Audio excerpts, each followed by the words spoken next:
Ya estamos de vuelta aquí en Agenda Económica, 8:21 y vamos a conversar sobre lo que está ocurriendo en los mercados después de la resolución de la FED de subir la tasa de interés ayer, pero sobre todo por la perspectiva que está planteando la Reserva Federal de Estados Unidos.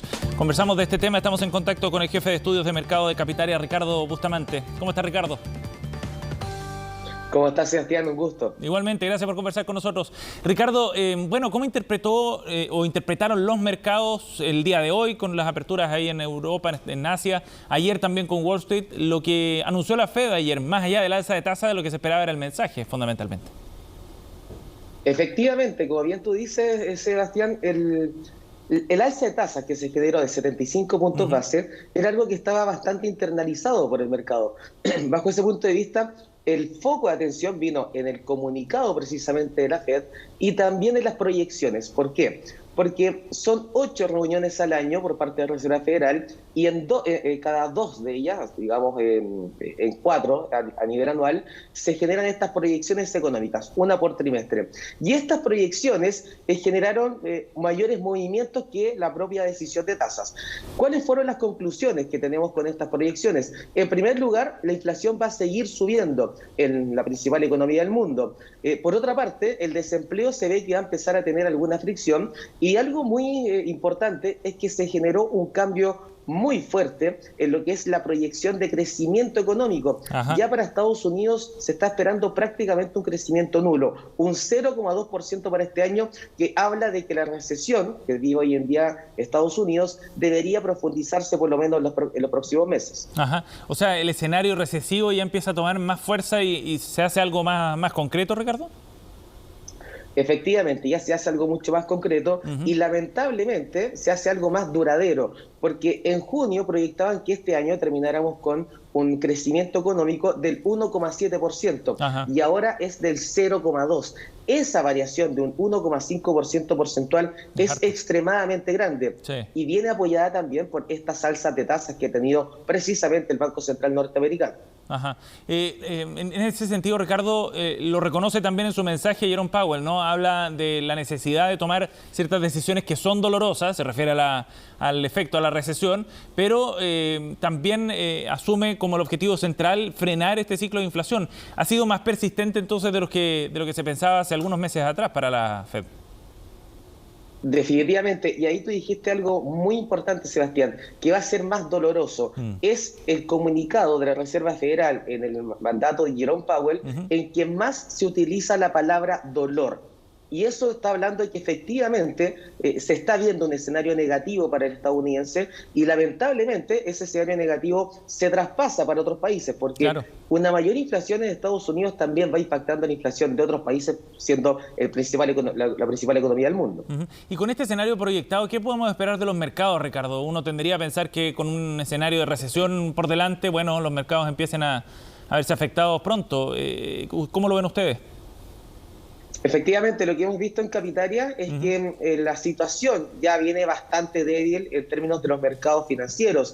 Hemos visto fuertes caídas en la renta variable internacional y nacional durante los últimos meses, hablando desde comienzos de año, que es precisamente cuando el comunicado de Reserva Federal estaba apuntando a un proceso de alza de tasas agresivo. Y se ha mantenido agresivo. Subir la tasa de interés en 75 puntos base para Estados Unidos es algo agresivo. Quizás para esta parte del planeta no sea una variación tan fuerte, pero para Estados Unidos muy fuerte. Sin ir más lejos, tienen hoy en día la mayor tasa de interés desde el año 2007. Por lo tanto, esto se ve afectado en que deberíamos mantener una presión bajista en la renta variable internacional.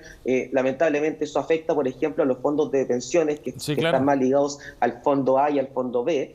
Y también deberíamos ver una mayor apreciación del dólar, por algo bien sencillo, porque si se sube la tasa de interés en Estados Unidos, se desincentiva el consumo y la inversión y se incentiva el ahorro. Y eso implica de que los estadounidenses van a estar ahorrando, quedan menos dólares circulando para el mundo y esos menos dólares genera el exceso de demanda de dólares que apoyan que el precio del dólar debería continuar al alza los próximos meses, lamentablemente porque genera un efecto bastante nocivo para nuestro país. ¿A pesar de la alza de tasas acá en Chile?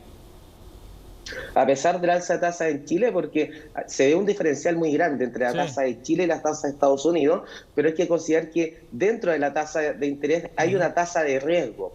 y esa tasa de riesgo que tiene Chile es mucho, mucho más elevada que la de Estados Unidos. Por lo tanto, si sacamos este riesgo implícito, las tasas deberían quedar en niveles bastante similares y eso juega más en contra a Chile, porque entre los dos países obviamente que se prefiere ir a la mayor economía del mundo para tener la reserva de divisas. No alcanza a compensar esa tasa de riesgo. Ricardo, en ese sentido, para el mercado local en particular, ¿qué escenario están proyectando ustedes entonces a partir de lo que ya hablábamos respecto a cómo va a funcionar, por ejemplo, la renta variable afuera? El IPSA en particular ha tenido un buen año, digamos, este 2022.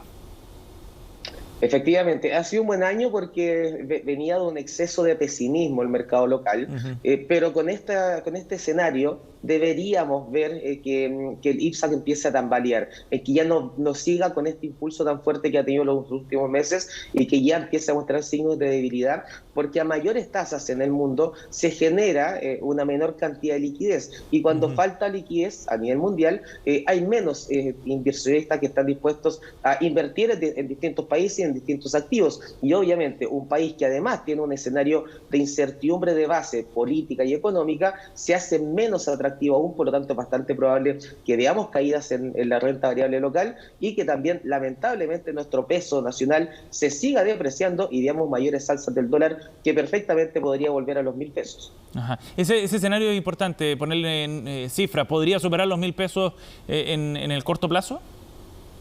Sí, podría superarlo sin ningún problema, considerando de que Chile tiene un desafío muy grande. Ya el último informe de política monetaria del Banco Central está avisando con sus proyecciones de que el próximo año es extremadamente probable que tengamos una recesión, para no decir 100% probable, porque obviamente los mercados pueden tener variaciones bastante fuertes, pero es muy, muy probable que tengamos una recesión durante el próximo año. Y ese escenario negativo, sumado a una Reserva Federal que va a seguir subiendo la tasa de interés porque tienen que controlar la inflación, va a generar de que efectivamente el dólar debería ganar mucha más fuerza frente a las diversas monedas, pero especialmente frente a las monedas que son de economías emergentes y exportadoras de materias primas, como en el caso de nosotros. Por lo tanto, es bastante probable que pronto veamos esos 1.000 pesos nuevamente, que es bastante lamentable considerando el impacto que tiene inflacionario en nuestro país. Sin duda, es uno de los factores que está golpeando con fuerza. Ricardo, muchas gracias por conversar con nosotros esta mañana. Muy amable. Gracias por la invitación, Sebastián. Que tenga buen día. Chao, igualmente.